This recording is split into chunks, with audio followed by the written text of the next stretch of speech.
Hello, hello. Welcome on into another episode of the Whiskey Crusaders. I'm Will. I'm Matt.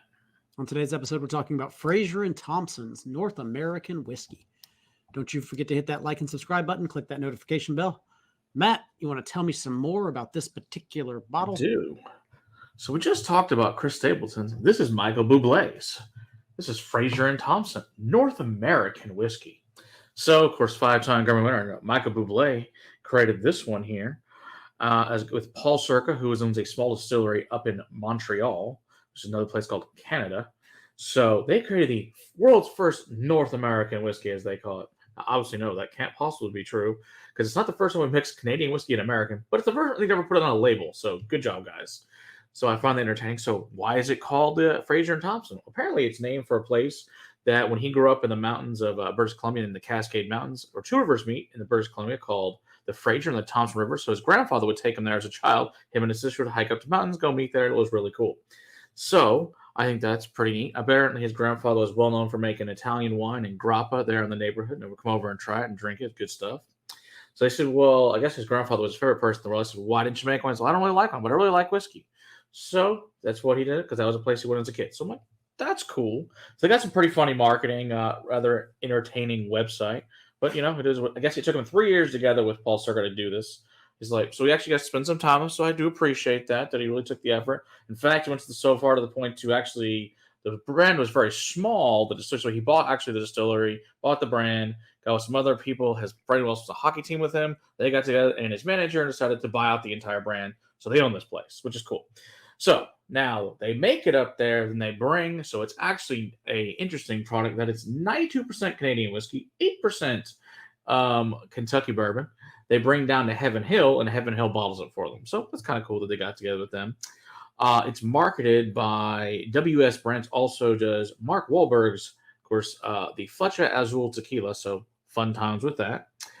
The other cool thing is they have like some interesting marketing. So they say it's, of course, great with ice, is neat in a cocktail. You mean every way you can drink whiskey? So sure, why not, right? But I really enjoyed what they said with this one. They say it goes best with comfortable chair, slippers, some takeout, and a silent phone. And if you must wear a bow tie, at least have it undone. I thought that was some pretty good marketing. And they have some really fun cocktails in there. The F&T, which I thought that was a pretty great name. The F&P, which is this and Pepsi, which I thought was an interesting thing. You know, we got that going for us. The Key Highball and Key Lowball. So entertaining things. So what actually, like I said, it's 42%. So nothing but it's 92% Canadian, 8% Kentucky Bourbon.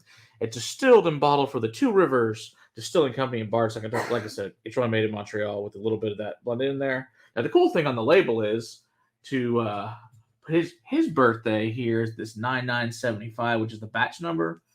And then on the top, he put his grandfather's birthday, 1927. So I thought that was kind of cool, an ode to his grandfather. So that was an interesting thing for him to do. Now, the good thing is this one's only $25. So I do appreciate them seemingly appropriately pricing this bottle. So I do appreciate. They said it's got to be super smooth. It's easy now. It's not Monday. That's their slogan. So that's kind of a funny thing. So he goes, we don't want to make it difficult. We want to make it easy for people to drink. And I get it. I mean, from great marketing is all I can say on it. And honestly, how honest. Like, we're trying to be a background whiskey. I'm not trying to get your attention. I'm just trying to be something that you have in the background. Exactly. He's like, I want people to like whiskey. And he goes, I really like it, but people maybe don't like whiskey. He goes, this would be easy and super easy to drink. So I created a whiskey for them. So I give them a lot of credit. Like I said, they're super transparent what they're doing. So, and like I said, the fact they went to we're the first North American whiskey. Well, you're the first to put on the label, because they're the first to do it.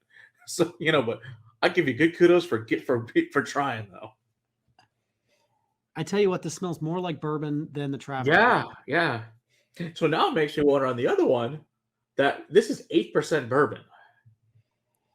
This smells did really they use really old bourbon, or did they, or did the Traveler just use so little that? Right, exactly. Yeah, it doesn't say how old. There is no age statement on any of it. I mean, we know it has to at least be 3 years old because that's the way Canadian whiskey works. So, but still, it's got a decent color to it. I mean, granted, you're using, you know, maybe there's older bourbon. Who knows? I mean, color-wise, it doesn't smell as sharp as a 3-year-old Canadian does. It smells a little bit more like like a 4 or 5-year-old. Yeah. But the first thing I find is blood orange and fig. Interesting. Yeah, like that Salerno blood orange liqueur we had. Yeah. I just thought that was super interesting. See, I mean, to me, it was typical bourbon, vanilla, toffee, coffee. I do smell the fig, almost into Caramel. apricot. To me, this is more apple forward than it is cherry. Honey. It's also like this like sweet red wine I'm finding in there too that's super interesting. Yeah, maybe like a medium sweet wine. Yeah, that was unique for a non-wine finished. I think that's interesting that it's presenting that way. Definite corn sweetness. Yeah, for definite sure. dusty barnyard hay. Absolutely. It's not nearly as sharp and metallic. I think it smells really nice. Yeah. All right. Is it $25? I'm excited. Yeah.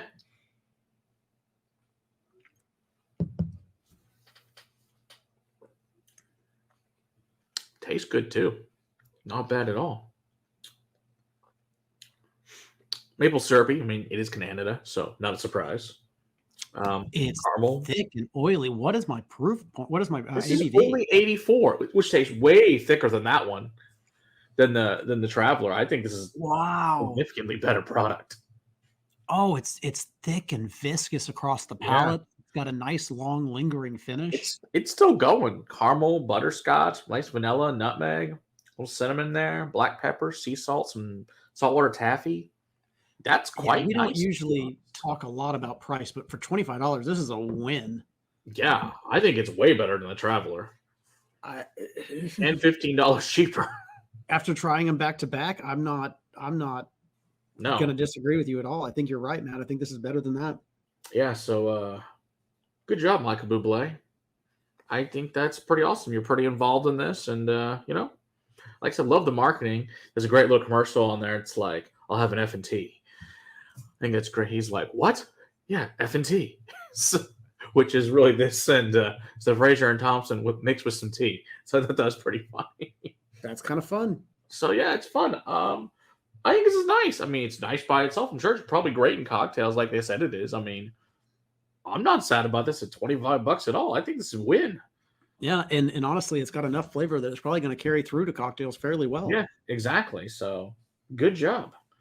All right. Yeah, I picked this up over the Traveler for sure, guys. So see this Fraser and Thompson? Get this one instead.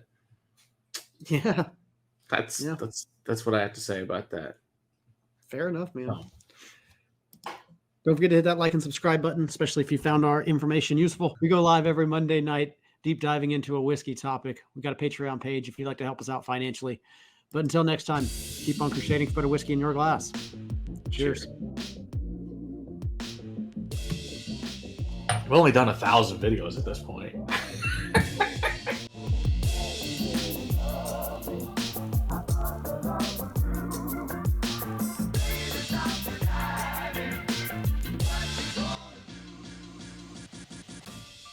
What else do I have to say? Oh, we go live every Monday night. I know, right? I'm still flowing it up.